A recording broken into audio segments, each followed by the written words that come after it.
علی بھائی سے بھی گفتگو ہو رہی تھی، ایک سوال ہمارا پیچھے چل رہا تھا جو میں نے کیا تھا، میں چاہوں گا آپ اس پہ ہماری رہنمائی فرمائیں کہ آزادی ہے کیا؟ جیسے ابھی بات ہو رہی تھی کہ ایسا لگتا ہے کہ 14 اگست آتی ہے تو بعض لوگ یوں سمجھتے ہیں کہ گویا کہ ہم ہر چیز سے ہی آزاد ہو گئے، تو تھوڑی اس پہ ہماری رہنمائی فرمائیے کہ آزادی کیا ہے، اور جشن آزادی ہو یا آزادی کا کوئی اور موقع ہو، ہمیں کن حدود میں رہنا چاہیے، اور اگر آزادی پانے کے بعد بھی ہم حدود میں رہیں تو پھر آزادی کیسے ہوئی؟ الحمد للہ رب العالمین والصلاة والسلام علی خاتم النبیین اما بعد فاعوذ باللہ من الشیطان الرجیم بسم اللہ الرحمن الرحیم الصلاة والسلام علیک یا رسول اللہ الصلاۃ والسلام وعلی آلک واصحابک یا حبیب اللہ الصلاة والسلام علیک یا نبی اللہ وعلی آلک واصحابک یا نور اللہ۔ اب دیکھیں آزادی جو ہے نا، یہ اصل میں جو ہے سوشیالوجی کی ایک اصطلاح ہے، اور اس کی دو قسمیں ہیں۔ سوشیالوجی میں سے آزادی کی دو قسمیں ہیں جی۔ ایک تو ہے سیاسی آزادی اور ایک ہے شخصی آزادی۔ ٹھیک۔ اب شخصی آزادی فی زمانہ تو دیکھا جائے تو جو ہے وہ ہر ایک کو حاصل ہے، چونکہ ہمارے یہاں جو ہے وہ فی زمانہ پوری دنیا میں کہیں بھی غلاموں والا نظام نہیں ہے۔ تو پہلے چونکہ ایک بندہ غلام ہوتا تھا، ہیں دونوں انسان، صحیح، ایک آزاد ہے اور ایک غلام ہے۔ ٹھیک، غلام جو ہے وہ اپنے آقا کے ماتحت ہے، وہ اس کا پابند ہے، صحیح، شرعن بھی قانوناً بھی۔ صحیح، وہ ایک طرح سے قید تھی۔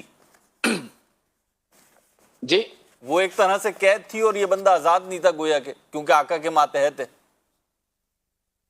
ہاں بالکل، وہ ایک طرح سے بالکل قید دیا، سو یوں کہا بالکل۔ اچھا، اب ہے سیاسی آزادی، اس کو اجتماعی آزادی کہہ لیں، سیاسی آزادی، کہ جب ایک قوم پر کوئی اور قوم مسلط ہو جاتی ہے جی، تو اب یہ قوم جو ہے نا وہ اپنے معمولات خود نہیں کر سکتی، اب یہ اس قوم کے حکم کی محتاج رہے گی۔ صحیح، جو قوم وہ اب یہ چاہتے ہیں کہ ہم یہ کام کریں، جبکہ دو قوم چاہے گی جو ان پر حاکم ہے وہ چاہیں گے نہیں آپ یہ نہیں کر سکتے۔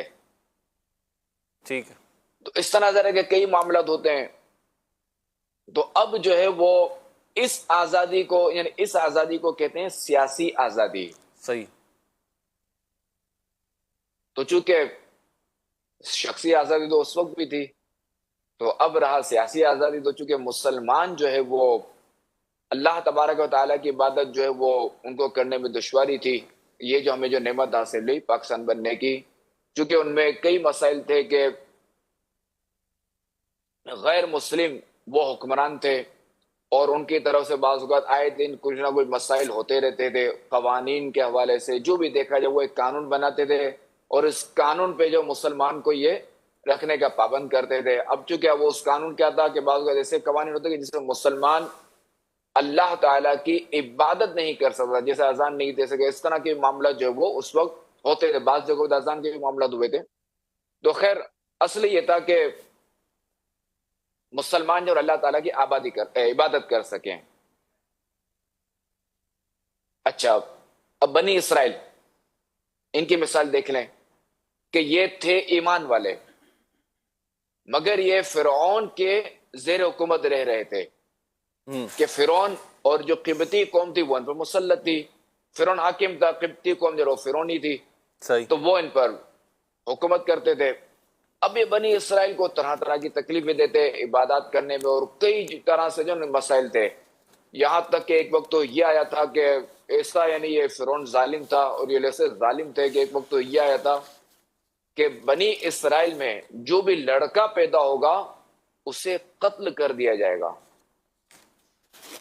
پھر اس حکم میں تھوڑی سی تخفیف ہوئی کہ ایک دن چھوڑ کے ایک دن اس لڑکے کو قتل کیا جائے گا۔ تو اسی طرح جو ہے نا یہ مغلیہ جو سلطنت تھی، یہ جو زوال ہوا یا جو بھی ہم کہیں کہ چونکہ اب اصل تو یہ تھا کہ بے عملی کی سزا تھی، تو اس کے زوال کے بعد جو نا بر صغیر میں جو وہ غیر مسلموں کی حکومت آئی، اور مسلمان جو ہے یہ غیر مسلموں کے تسلط میں آ گئے، یعنی ان کے ماتحت ہو گئے، ان کے زیر حکومت آ گئے۔ تو یوں جو ہے وہ آزمائش تھی، اور پھر جو ہے وہ عشاقان رسول نے ایک آواز اٹھائی ایک الگ وطن کے لیے، کہ تاکہ ہم کھل کر اللہ تعالیٰ کی عبادت کر سکیں، ہم جو ہے وہ سنتوں پر اپنے آقا کریم صلی اللہ تعالیٰ علیہ وآلہ وسلم کی جو سنتیں ان پر ہم سکون سے کھل کر عمل کر سکیں، اور جو بھی ہمارے اسلامی احکام ہیں ہم جو ہے وہ کھل کر ہم ان پر عمل کر سکیں۔ تو اس لیے جو وہ یہ آزادی جو ہے وہ حاصل کی گئی، اور اس میں جو ہے وہ علماء اہل سنت کا ٹھیک ٹھاک اس میں کردار رہا ہے۔ اور چونکہ آزادی جو ہے یہ بھی ایک بہت بڑی نعمت ہے، کہ ظاہر ہے کہ بہت بڑی چیز ہے یہ، کہ قرآن پاک میں جو بنی اسرائیل کو جو آزادی ملی نا جی فرعون سے، تو اس کا بیان قرآن پاک میں آتا ہے، وَإِذْ نَجَّيْنَاكُمْ مِنْ آلِ فِرْعَوْنَ يَسُومُونَكُمْ سُوءَ الْعَذَابِ يُذَبِّحُونَ أَبْنَاءَكُمْ وَيَسْتَحْيُونَ نِسَاءَكُمْ وَفِي ذَلِكُمْ بَلَاءٌ مِّن رَبِّكُمْ عَظِيمٌ وَإِذْ فَرَّقْنَا بِكُمُ الْبَحْرَ فَأَنْجَيْنَاكُمْ وَأَغْرَقْنَا آلَ فِرْعَوْنَ وَأَنْتُمْ تَنْظُرُونَ۔ اور یاد کرو کہ جب ہم نے تمہیں فرعونیوں سے نجات دی، جو تمہیں بہت برا عذاب دیتے تھے، تمہارے بیٹوں کو ذبح کرتے تھے اور تمہاری بیٹیوں کو زندہ چھوڑ دیتے، اور اس میں تمہارے رب کی طرف سے بڑی آزمائش تھی۔ اور یاد کرو جب ہم نے تمہارے لیے دریا کو پھاڑ دیا تو ہم نے تمہیں بچا لیا، اور فرعونیوں کو تمہاری آنکھوں کے سامنے غرق کر دیا۔ تو یہ آزادی جو ہے نا یہ بہت بڑی نعمت ہے، حضور اور ہمیں اس کا شکر بھی ادا کرنا چاہیے۔ یہ ارشاد فرمائیں کہ آپ نے فرمایا آزادی بہت بڑی نعمت ہے۔ یقیناً جب ہم کبھی اطمینان سے بیٹھ کر ٹھنڈے دل سے سوچتے ہیں، ہوش و حواس سلامت ہوتے ہیں، غور و فکر کے دریچے کھلے ہوتے ہیں، تو لگ رہا ہوتا ہے کہ ہاں آزادی ایک نعمت ہے۔ لیکن دیگر نعمتوں کی طرح کیا آزادی کے حوالے سے بھی ہم غافل ہو جاتے ہیں؟ اور جیسے دیگر نعمتوں کے بارے میں آیا کہ اگر شکر گزاری کرو گے تو ان نعمتوں کو بڑھا دیا جائے گا، جیسے کہ قرآن کریم کی آیات سے یہ حاصل ہوتا ہے، پتہ چلتا ہے ہمیں، تو کیا آزادی کے حوالے سے بھی یہی طریقہ کار ہے اور یہی ضابطہ ہے؟ اب دیکھیں جو بھی نعمت ہے اس کے بارے میں ہے تو یہی کہ ایک ہے کہ کفران نعمت اگر کریں گے تو وہ نعمت چھن سکتی ہے، اور اگر اس نعمت کا شکر ادا کریں گے تو اس میں اور بڑھوتی ہوگی، اس میں اور مزید جو برکت ہوگی۔ اور ویسے ہی نعمت کو جو وہ سیکیور کرنا چاہیے اللہ تبارک و تعالیٰ کا شکر ادا کرتے ہوئے، تو یہ نعمت سلب تو ہو سکتی ہے۔ اب دیکھیں نا کہ اب تک جو بھی مسلمان جو ہے وہ زوال پذیر ہوئے، یعنی جہاں بھی مسائل ہے، تو اس کی اصل وجہ کیا تھی؟ کہ گناہوں میں پڑنا، بے عملی۔ تو بے عملی یہ کفران نعمت میں آئی، جب کفران نعمت میں آئی تو دوسری قوم نے ہم پر غلبہ حاصل کر لیا، ہم مغلوب ہو گئے۔ جب تک ہم جو ہے وہ باعمل رہے، سنتوں پر عمل کرتے رہے، تو تب تک ہمیں کوئی مغلوب نہ کر سکا۔ جہاں ہم مغلوب ہوئے وہاں جو ہے وہ مسائل ہے۔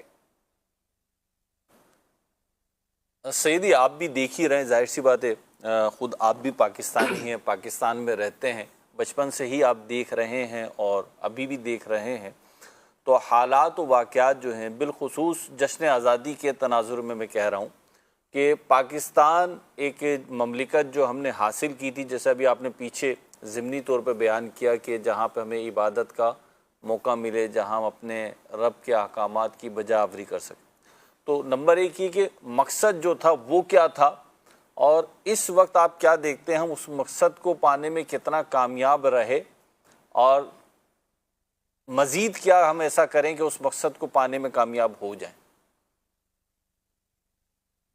اب دیکھیں ہمیں ایک تو یہ کہ اگر دیکھا جائے نا تو یہ ملک جو ویسے ہم نے جو اللہ تعالیٰ کی عبادت کے لیے حاصل کیا تھا، ایک ایسے زمین کے ٹکڑے کے لیے نہیں، کہ یعنی یہ دیکھیں کہ اس دور میں جب یہ ملک حاصل کیا گیا تھا اس وقت کتنی شہادتیں ہوئی تھیں، یعنی ہزاروں لاکھوں شہادتیں ہوئی ہیں، 22,000 تو صرف علماء شہید کیے گئے ہیں، اللہ اکبر. اس کے علاوہ عوام کتنی شہید ہوئی. تو یہ ملک صرف اور صرف اللہ تعالیٰ کی عبادت کے لیے حاصل کیا گیا تھا تاکہ ہم کھل کر اللہ تعالیٰ کی عبادت کر سکیں اور اسلامی احکام پر ہم سکون کے ساتھ کھل کر عمل کر سکیں. تو اس کا یہی ہے کہ ہم جو ہے وہ افضل ہے کہ ہمارے یہاں تو جو حال ہے بالکل بے حال ہے. اب اگر دیکھا جائے تو کیونکہ جنہوں نے قربانیاں دی تھی اس وقت جو حالات ہیں نا اس وقت کے حالات کچھ اور تھے. اب تو ظاہر ہے کہ یہ حال ہے کہ ناپ تول میں ہمیں کمی کرنی ہے، نمازیں ہم نے نہیں پڑھنی. ایک تو یہ کہ جو حقوق اللہ ہے نا وہ ہم نے تلف کرنے ہیں اور اس کے ساتھ ساتھ اپنے حقوق العباد بھی تلف کرنے ہیں. بس یہ ذہن میں رکھے کہ حقوق العباد کے ساتھ حقوق اللہ شامل ہے. ایک تو صرف حق اللہ کہ نماز، روزہ، زکوٰۃ، قربانی، حج، یہ جو معاملات ہے یہ حق اللہ ہے. اچھا نکاح والے معاملات ہو گئے، خرید و فروخت ہو گئی، ان کو کہتے ہیں معاملات. تو معاملات میں جو ہے نا وہ حق العبد یہ بھی شامل ہو جاتا ہے. اب ہم نے کوئی چیز بیچی، جیسے کسی نے کسی کو کوئی چیز بیچی، اب اس میں اگر اس نے ڈنڈی مار دی، اب اس نے لکھا کہ 1 کلو یہ دودھ ہے، مثال دے رہا ہوں 1 کلو دودھ ہے یا 1 لیٹر دودھ ہے. اب یہ 1 لیٹر نہیں ہے، 1 لیٹر سے تھوڑا کم ہے. تو اب جو ہے نا یہ حق العبد میں یہ شامل ہو گیا نا، چونکہ اس نے اس بندے کا حق مارا کہ اس نے کہا اس کو 1 لیٹر جبکہ دیا اس کو کم. تو یہ وہ ناپ تول میں کمی. جب ناپ تول میں کمی آئے گی تو پھر مسائل تو ہوں گے. جب ناپ تول میں کمی کرے گا تو چونکہ اس کے ذریعے روزی ہوگی وہ حلال حاصل نہیں ہوگی. جب حلال روزی حاصل نہیں ہوگی تو یہ جب حرام کا لقمہ پیٹ میں جائے گا تو بندہ جو ہے نا اب آٹومیٹکلی جو ہے نا وہ نماز سے بھی دور ہوگا. یعنی ڈائریکٹ جو صرف حقوق اللہ ہے نا بندہ ان میں بھی کوتاہی کرنا شروع کر دے گا. چونکہ حرام کی یہ تاثیر نہیں ہے کہ بندہ جو ہے نا وہ سجدے کرتا رہے. حلال کی یہ تاثیر ہے کہ بندہ سجدے کرے اور اس کو لذت ملے. اگر حرام کھائے گا تو وقتی طور پر سجدہ بھی کرے گا تو لذت نہیں ملے گی، اس کو سکون نہیں ملے گا، اس کو بے سکونی ہوگی. بس یہ مسجد سے بھاگنے کی کرے گا، عبادت سے بھاگنے کی کرے گا، نماز کو یہ بوجھ سمجھے گا یار یہ میں کیا ہے یار. یہ حلال لقمہ ہوگا تو نماز کی طرف یہ راغب ہوگا، اس کو مزہ آئے گا، اس کا ذہن بنا ہوگا نہیں مجھے نماز پڑھنی ہے. اور میں آپ کو واقعی بتاؤں گا، مثال کے طور پہ نمازی کے لیے جو نا قید ہے کہ بعض اوقات جیسے ہو جاتا ہے کہ بندہ بس میں سفر کر رہا ہے، اب اس کو نماز پڑھنی ہے، اب بس جو نا آگے رک نہیں رہی، اس کے نماز کا وقت جا رہا ہے، تو ایک طرح سے اس کو بھی آزادی حاصل نہیں، اس کے لیے بھی قید ہے. تو ایسی قیدی جو یہ ہمیں منظور ہونی چاہیے، ہمیں اس میں بھی آزادی ہونی چاہیے. ایسی ٹینشن، ایسی فکر کہ بس رکے گی نہیں رکے گی، میں نماز کیسے پڑھوں گا، کہاں وضو کروں گا، کس طرح نماز پڑھوں گا، کیا کروں گا، یا چلو میں یوں کروں گا، چلو بس میں اتنا ٹائم ہوگا رکنے کا تو میں کاموں سے فرض ادا کر لوں گا، فرض میں جو نا بس میں جو نا تسبیحات جو نا صرف جو نا وہ ایک پڑھوں گا کیونکہ بس کا ٹائم کم ہے. تو یہ ظاہر ہے کہ ایک طرح سے یہ اچھی ٹینشن ہے نا، ایک اچھی سوچ ہے. تو اب کیا ہے کہ ہمارا حال جو ہے نا وہ یہ ہے کہ ہم حق اللہ سے بھی غافل ہیں اور حقوق العباد سے بھی غافل ہیں. جبکہ ہم نے یہ ملک حاصل کیا تھا حقوق اللہ پر عمل کرنے کے لیے، اور حقوق العباد پر ہم اس طرح عمل کریں کہ جس کا ہمیں حکم ہے اللہ تعالیٰ کی طرف سے. ہم نے یہ ملک اس لیے حاصل کیا تھا، مگر ہمارا حال جو ہے نا بالکل بے حال ہے کہ گناہوں میں ہم مبتلا ہیں. فلمیں ڈرامے ہمارے یہاں دیکھے جا رہے ہیں، ناچ گانے ہمارے یہاں کیے جا رہے ہیں. اب بدقسمتی سے معاذ اللہ شراب نوشی ہمارے یہاں کی جا رہی ہے، چوری چکاری ہمارے یہاں ہو رہی ہے، ڈکیتی ہمارے یہاں ہو رہی ہے، لوگوں کو نقصان ہمارے یہاں پہنچایا جا رہا ہے. پڑوسی جو ہے نا وہ ہمارا جو پڑوسی ہے کہ جس کا ہمیں محافظ ہونا چاہیے وہ ہمارے ہاتھوں محفوظ نہیں ہے. جس کی چیزیں ہم سے کیا کہتے ہیں وہ محفوظ ہونے چاہیے ہمارے ذریعے، تو اس کی چیزیں ہمارے ذریعے محفوظ نہیں ہے. کہ تھوڑا سا بندہ کوئی غافل ہو تو سامنے والا جو دوسرا چلتے تو اس کے جیب سے موبائل نکال لے گا، اس کی چیزیں نکال لے گا. تو اس طرح کی حرکتیں ہمارے یہاں کی جا رہی ہیں. الامان والحافظ. تو یہ واقعی یہ جو نا یہ کفران نعمت میں آئے گا. یہ اس کا حل کیا ہے؟ جیسے آپ نے اتنی لمبی ایک لسٹ بیان کی اور یقینی طور پہ یہ لسٹ ایسا نہیں ہے کہ بس اس پہ ختم ہو گئی، بلکہ اس سے بھی آگے کی کہانی ہے، تو اس پہ حل؟ ہاں کہانی تو اس سے بھی لمبی ہے۔ تو اب بات یہ کہ سچی بات تو یہی رونے والی بات ہے، یہ اللہ پاک ہمیں جذبہ عطا فرمائے، لیکن اب اس کا حل کیا ہے؟ آمین۔ جیسے آپ نے ارشاد فرمایا، اور میرا خیال نہیں کہ کوئی بھی جس کی آنکھیں کھلی ہیں وہ ان باتوں کا انکار کرے گا کہ معاشرے میں جو رہ رہا ہے وہ دیکھ رہا ہے، اور کتنی چیزیں تو اپنے ساتھ بیتی ہوئی ہوں گی، کیا پتہ کوئی بیچارہ ایسا بھی ہو، اللہ توبہ کی توفیق دے، جو خود ان چیزوں میں مبتلا ہو۔ تو اب اس سے بچت کی صورت کیا ہے کہ ہم جو ہیں یہ اخلاقی برائیاں ہوں یا اخروی پھنسانے والی برائیاں ایسی ہوں جو گناہ پر مشتمل ہوں، تو ان سے ہم بچنے میں کامیاب ہو جائیں؟ اور اگر ہم گناہوں کو چھوڑتے ہیں، ان جرائم کو چھوڑتے ہیں، تو اس کا الٹیمیٹلی کیا ملک کو بھی فائدہ ہوگا؟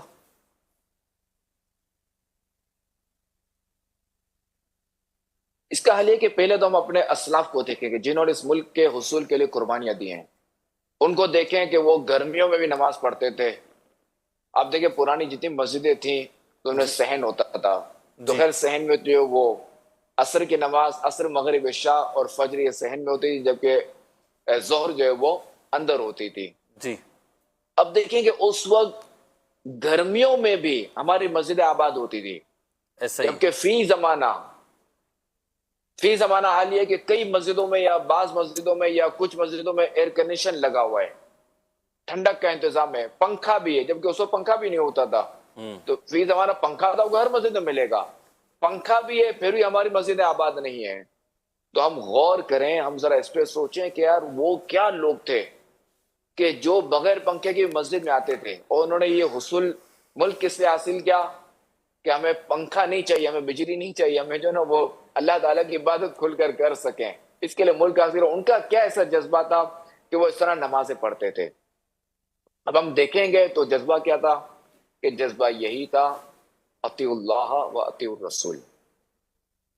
قرآن پاک میں نا اطیعوا اللہ و اطیعوا الرسول کہ اللہ تعالیٰ کی عبادت کرو اور اس کے رسول کی عبادت کرو۔ ان الحکم الا للہ کہ حکم صرف اللہ کا۔ تو ان کا یہ ذہن بنا ہوا تھا کہ ہمیں اللہ تعالیٰ کی عبادت کرنی ہے، ہمیں اللہ تعالیٰ کی اطاعت کرنی ہے، ہمیں اس کے آخری نبی صلی اللہ تعالی علیہ وآلہ وسلم کی اطاعت کرنی ہے۔ ان کا یہ ذہن بنا ہوا تھا کہ حکم صرف اللہ ہی کا چلے گا اور کسی کا نہیں، کہ جہاں حکم شریعت آ گیا بس ختم، اب میرا تیرا حکم نہیں، اب شریعت کا حکم چلے گا۔ کہ اسی لیے تو ہم نے ملک حاصل کیا تھا کہ پہلے کیا تھا کہ ایک طرف اللہ تعالیٰ کا حکم ہے اور ایک طرف دنیاوی حاکم کا حکم ہے۔ صحیح۔ جب ان چیزوں میں مسائل تھے تو اسی لیے تو ملک حاصل کیا گیا کہ بھائی حکم صرف اللہ تعالیٰ ہی کا حکم ہو اور ہم اس پر عمل کر سکیں، اس لیے ملک حاصل کیا گیا۔ تو ہم اپنا ذہن بنائیں کہ ہمیں جو ہے وہ اللہ تعالیٰ کے حکم پر عمل کرنا ہے، اسی پر عمل کرتے ہوئے اپنی زندگی گزارنی ہے، کہ اسی میں ہمارے لیے نجات بھی ہے، کہ اسی میں ہم جو ہے نا وہ مرنے کے بعد انشاءاللہ الکریم جب جو ہے وہ راحت ہمیں ملے گی، ہمیں سکون ملے گا، ہم قبر میں آرام سے سوتے رہیں گے اور پھر انشاءاللہ الکریم جنت میں جائیں گے انشاءاللہ۔ نہیں، ہم اپنا ذہن بنائیں کہ مجھے اللہ کی عبادت کرنی ہے، مجھے اللہ کا حکم ماننا ہے۔ اب اس کے لیے کہ دعوت اسلامی کا دینی ماحول آپ کے سامنے، اب دعوت اسلامی کے دینی ماحول سے وابستہ ہو جائیں، انشاءاللہ الکریم اچھی صحبت ملے گی تو آٹومیٹکلی آپ کا ذہن بھی جو ہے وہ اچھا ہو جائے گا، کہ الصحبت مؤثرہ، کہ صحبت اثر رکھتی ہے۔ اگر اچھوں کی صحبت میں رہیں گے تو اچھے بنیں گے نہ چاہتے ہوئے بھی، بروں کی صحبت میں رہیں گے تو نہ چاہتے ہوئے بھی جو ہے وہ برائی کا اثر آئے گا۔ ٹھیک۔ سوسائٹی کہتے ہیں نا سوسائٹی خراب ہے، جی، تو ظاہر ہے کہ اس میں یہ ہوتا ہے نا، اب اگر کوئی بندہ خراب لوگوں کے ساتھ اٹیچ ہو جاتا ہے تو پہلے کیا وہ آہستہ، اگرچہ کہ نمازی وہ آہستہ کیا وہ نوافل سے جاتا ہے، پھر سنتوں سے جاتا ہے، پھر جماعت سے جاتا ہے، پھر یہ گھر میں بھی فرض پڑھنے سے جاتا ہے۔ اللہ اکبر۔ تو اس طرح بندہ جو ہے نا وہ پیچھے ہٹتا ہے۔ تو اپنی صحبت دیکھیں، صحبت اپنی اچھی کریں، اچھی صحبت ہوگی تو انشاءاللہ الکریم بیڑا پار ہے، اگر صحبت بری تو پھر مسائل ہیں۔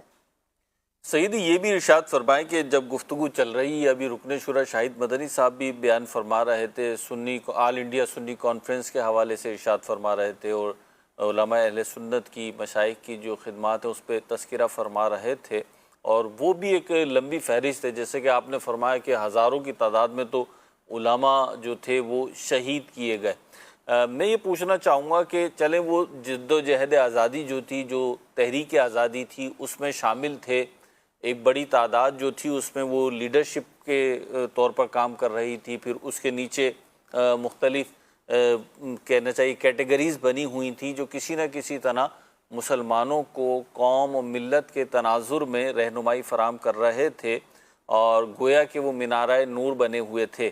لیکن اگر میں اب بات کروں، جب کہ پاکستان بن چکا ہے، ظاہر سی بات ہے 77 سال ہو چکے ہیں، اور یہاں پہ مساجد بھی ہیں، مدارس بھی ہیں، دینی ادارے بھی ہیں، تو مذہبی لوگ یا یوں کہہ لیجئے علماء و مشائخ کے کردار کو آپ آج کے تناظر میں کیسے دیکھتے ہیں، دونوں اعتبار سے، کہ کیا کردار ادا کر رہے ہیں اور مزید ہمیں مل کر کیا کرنا چاہیے؟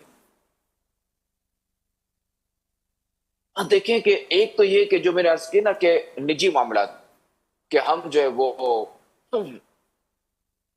عبادت اللہ تعالیٰ کی کریں، نیکیوں والے کام کریں، اور دوسرا ہے کہ معاشرتی معاملات۔ اب مثال کے طور پہ اب ہمارے یہاں کیا ہوتا ہے کہ بعض کو دیکھا جاتا ہے گاؤں دیہاتوں میں ٹریکٹر والا ہوتا ہے، اس کے پیچھے جو نا وہ کچھ پتہ نہیں لکڑا ہوتا ہے کیا ہوتا ہے، یا جو اس کا ہوتا ہے نا پیچھے کا جس سے وہ زمین کھودی جاتی ہے، وہی بعض جی۔ یوں رگڑ رہا ہوتا ہے زمین سے۔ ہوں اب یہ کیا ہے؟ یہ ہماری سڑک کو نقصان پہنچتا ہے۔ اب سریے والا ہے، وہ بھی سریا جو نا یوں ہی بس کھینچ کے جا رہا ہے، صحیح، اس یہ سے شہروں ہماری میں زمین دکھتا کو ہے، نقصان ہوتا ہے۔ جی شہروں میں زیادہ یہ دکھتا ہے۔ آپ کی آواز سمجھ نہیں آئی؟ میں عرض کر رہا ہوں جو آپ فرما رہے ہیں سریا گھسیٹتا ہوا لے کے جا رہا ہے، تو جیسے کراچی جیسے شہر ہیں تو ان میں زیادہ دیکھنے کو مل جاتا ہے کہ وہ ٹریکٹر تو نہیں دیکھنے کو ملتا یہاں پہ، لیکن یہ سریا اور دیگر ایسی چیزیں جس سے روڈ خراب ہو رہا ہے وہ دکھ جاتی ہیں ایسی۔ ہاں ادھر اکثر شہر میں، کراچی یا لاہور اور شہر میں جو نا وہ ٹریکٹر نہیں چلتا نا، جی۔ تو وہاں سریا چلتا ہے۔ اس طرح اور بھی کئی چیزیں ہوتی ہیں جس سے جو نا وہ سڑک کو جو نا وہ رگڑتے ہوئے جاتے ہیں۔ اچھا آپ نے کئی بار مدنی مذاکروں میں سنا ہوگا، میرے سنت فرماتے ہیں دیکھو کہ آپ نیاز کریں جو بھی کریں مگر روڈ پہ کیلا نہ گاڑیں، جو ڈامر والا جو روڈ ہے اسے کیلا نہ گاڑیں، کہ اس سے ہماری سڑک کو نقصان پہنچتا ہے۔ جی، کمزور ہو جاتی ہے سڑک۔ کمزور تو نہیں کہیں گے، جو کمزور بھی کہہ سکتے ہیں بالکل صحیح، کہ جو ڈامر میں جو ایک لیک بنی ہوئی تھی، ایک تہ بنی ہوئی تھی، یہ ٹوٹ گئی، اس سے سوراخ ہو گیا، پھر بارش آئے گی تو یہ پھر پانی اس کے اندر جائے گا، پھر اور مسائل ہوں گے۔ تو ہم نے چونکہ جیسے کپڑے کو ہم نے تھوڑا سا سوراخ کر دیا، اب اس کو پھٹنے کے لیے، پورا پھٹنے کے لیے یہ سوراخ جو نا یہ بہت ہے اس کے لیے۔ تو اس طرح جو ہے نا وہ گاڑی ہماری جو ہے نا وہ اگر دھواں چھوڑ رہی ہے اس کو بھی ہم ٹھیک کریں۔ یعنی دیکھیں ہم اپنے گھر میں ہم کوئی بھی نقصان نہیں ہونے دیتے، کوئی بھی چیز ہوتی ہے نا اس کو ہم بالکل ٹھیک رکھتے ہیں کہ نہیں یار یہ میں یہ کام کروں گا تو اس سے جو نا اگلا نقصان ہوگا اور اگلا مسئلہ ہوگا۔ جی۔ یار یہ آج چھوٹی سی خرابی ہے تو یہ ایسا نہ کہ میں چھوٹی سی خرابی کروں گا، یہ بظاہر جو نظر رہی چھوٹی سی خرابی تو آگے جا کے جو نا زیادہ نقصان ہو جائے گا۔ صحیح۔ تم کتنا خیال رکھتے ہیں؟ تو اپنے ملک کو جو نا اپنا گھر سمجھیں، اور اس کو ہمارا ملک نہ سمجھے، اس کو میرا ملک سمجھیں، میری چیز۔ جب بندے کے ذہن میں یہ آتا ہے نا کہ میری ہے یہ چیز، تو میری ہے تو پھر اس کی احتیاط بھی میری ہی طرح ہوتی ہے۔ جب ہماری ہے تو یہ احتیاط کی سوچ جو نا تھوڑی تقسیم ہو جائے، چلو تھوڑا اس کا بھی حصہ ہے، اس کا بھی حصہ ہے، اس کا بھی حصہ ہے، تو چلو یار سب احتیاط کریں۔ ہم جو نا اپنا ذہن میں میری چیز ہے، میرا ملک ہے، مجھے جو ہے نا وہ احتیاط کرنی۔ اب سامنے والا اگر سریا یوں گھسیٹ کے لے جا رہا ہے تو میں بھی یوں ہی کروں؟ نہیں، ٹھیک ہے سامنے والا کر رہا ہے تو یہ اگر گھسیٹ رہا ہے، یہ روڈ خراب کرو تو میں اس روڈ کی خرابی میں زیادتی کا سبب کیوں بنوں؟ میں اس کو کیوں مزید خراب کروں؟ ایک ٹریکٹر والا سنا کر رہے تو دوسرا یہ نہ سوچے کہ یہ بھی تو کر رہا ہے، نہیں کہ وہ اگر کر رہا ہے تو غلط کر رہا ہے، کم از کم میں تو نہ کروں تاکہ میں اور خرابی کا جو باعث نہ بنوں۔ سیدی، ایک گاڑی دھواں چھوڑتے ہوئے جا رہی ہے تو میری گاڑی کیوں دھواں چھوڑے گا؟ لوگوں کو تکلیف ہوتی ہے، آزمائش ہوتی ہے، تو اس سے ماحول پہ بھی جو اثر پڑتا ہے نا۔ جی کیا فرما رہے تھے آپ؟ جی اللہ پاک آپ کو جزا خیر عطا فرمائے. سلسلے کا وقت بھی اختتام ہو رہا ہے، لیکن میں چاہوں گا کہ آخر میں آپ ہمیں کوئی ایسا طریقہ بتائیں کہ جیسے ابھی آپ یہ نصیحت فرما رہے تھے کہ اس کو آنرشپ لیں، اپنا سمجھیں، میرا سمجھیں، پاکستان کو، اس ملک کو، اس شہر جی کو جس میں آپ رہتے ہیں. تو اب اگر کسی کا ذہن بنتا ہے یا کوئی شخص ان چیزوں پر عامل ہے، وہ اسے کنٹینیو رکھنا چاہتا ہے، اچھے عمل کو کنٹینیو کرنا چاہتا ہے، بڑھانا چاہتا ہے، تو وہ ایسا کیا ایک عمل کر لے کہ جس کے ذریعے سے وہ ایک اچھا شہری بھی بن جائے گا، ایک اچھا پاکستانی بھی بن جائے گا، اور ایک اچھا مسلمان بھی بن جائے گا؟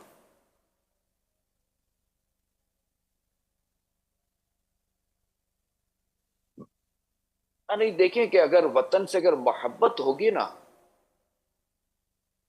تو آٹومیٹکلی جو نا یہ چیز آ جائے گی. تو پہلے تو اپنے اندر نا وطن سے محبت پیدا کریں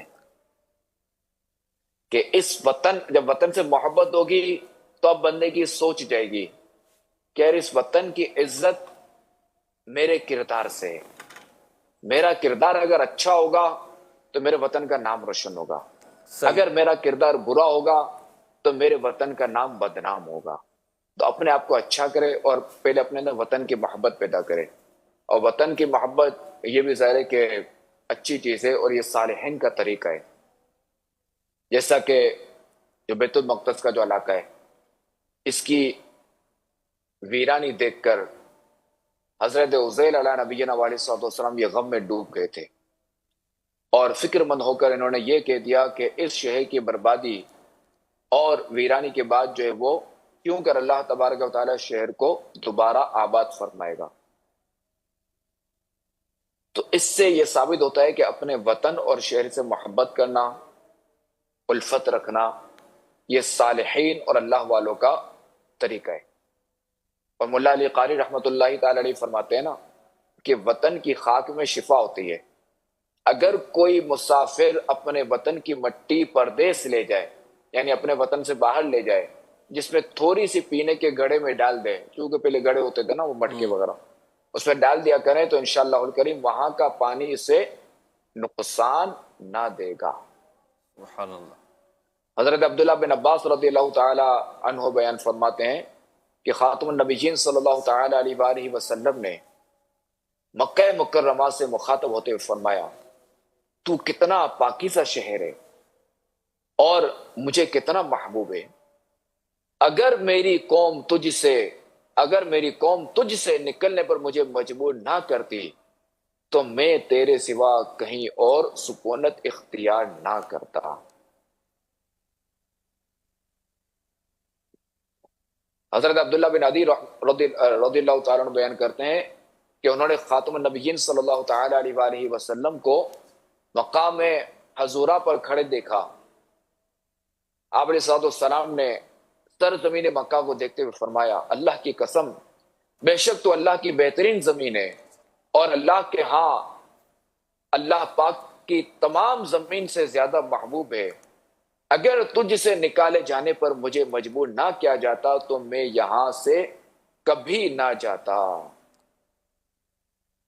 تو یہ وطن سے محبت جو نا یہ اچھوں کا طریقہ ہے، صالحین کا طریقہ ہے. جب محبت ہم پہلے پیدا کریں اپنے وطن سے، صالحین کے طریقے پر عمل کریں گے تو انشاءاللہ الکریم جو ہے وہ وطن سے محبت پیدا ہوگی. جب وطن سے محبت پیدا ہوگی تو انشاءاللہ الکریم ہمارا یہ ذہن بنے گا کہ کسی بھی طریقے سے ہمارے وطن کا نام بدنام نہ ہو. ہم اگر جگہ کسی اور وطن میں جائیں، کسی اور ملک جائیں، کہیں بھی جائیں، ہم وہ کام نہ کریں کہ جس پہ ہمارے ملک پہ انگلی اٹھے تو پاکستانی نہیں ہو، کیا بھائی یہ پاکستانی نے اس نے یہ حرکت کی ہے، تو ہم ایسا کام نہ کریں. آپ دیکھیں نا الحمدللہ کریم دعوت اسلامی والے بھی پاکستان سے باہر سفر کرتے ہیں، کہیں سے آپ کو کوئی خبر نہیں ملے گی کہ پاکستان کا نام انہوں نے منفی روشن کیا ہو، بدنام کیا ہو. خراب کیا ہو. الحمدللہ کریم دعوت اسلامی کے مدنی قافلوں کی برکت سے پاکستان کا نام روشن ہوتا ہے. ماشاءاللہ ماشاءاللہ. کہ بعض جگہوں تو دیکھا جاتا ہے اچھا یہ پاکستانی اور یوں ہیں، الحمدللہ اپنے ملک کا نام روشن ہوتا ہے، اللہ کا شکر ہے. تو ہر ایک اگر یہ کر رہے نا کہ اپنے ملک کا نام روشن کرے، اب چاہے ملک میں ہو یا باہر ہو، اپنے وطن کا خیال رکھیں. ماشاءاللہ. جزاک اللہ خیر سیدی. دعا بھی فرمائیے گا. میسیجز بھی آتے ہیں جب آپ تشریف لاتے ہیں, اسکرین پر ہوتے ہیں آپ, تو کئی میسیجز بھی تشریف لاتے ہیں کہ جانشین امیر اہل سنت کو سلام کہیے گا, دعا کے لیے کہیے گا. تو آپ سب کے لیے دعا بھی فرمائیے گا. ملک پاکستان کے لیے بھی یقیناً دعا فرما رہے ہیں, ہمارے لیے بھی دعا فرمائے گا. اللہ پاک ہم سب کی مغفرت فرمائے. اللہ تعالی ہمارے ملک کو سلامتی نصیب فرمائے, دوام عطا فرمائے. بہت بہت شکریہ, جزاک اللہ خیرہ. مدنی چینل کے ناظرین, الحمدللہ جانشین امیر اہل سنت کے ذریعے سے ہم رہنمائی لے رہے تھے, مدنی پھول حاصل کر رہے تھے. جشن آزادی جو ہے وہ تو یقینی طور پہ جو تاریخ ہے 14 اگست, وہ ابھی 12 بجے ختم ہو جائے گی, لیکن یقینی طور پہ ہمیں اس ملک میں رہنا ہے. اور بڑی اچھی لگی مجھے یہ بات کہ جب آپ اپنے گھر میں رہتے ہیں, آنرشپ آپ کے پاس ہوتی ہے, تو گھر چھوٹا ہو یا بڑا ہو, کچا ہو یا پکا ہو, اچھا ہو یا کم اچھا ہو, جیسا بھی ہو, لیکن گھر گھر ہی ہوتا ہے. اور وہاں جو ایک قرار, ایک سکون, ایک سیٹسفیکشن ہوتی ہے, وہ دنیا میں کسی جگہ نہیں ہوتی. اگر آپ کا بیرون ملک سفر ہوتا ہے یا اندرون ملک بھی اپنے شہر سے دوسرے شہر جائیں تو بھی ہوتا ہے, اور بیرون ملک تو بہت زیادہ ہوتا ہے.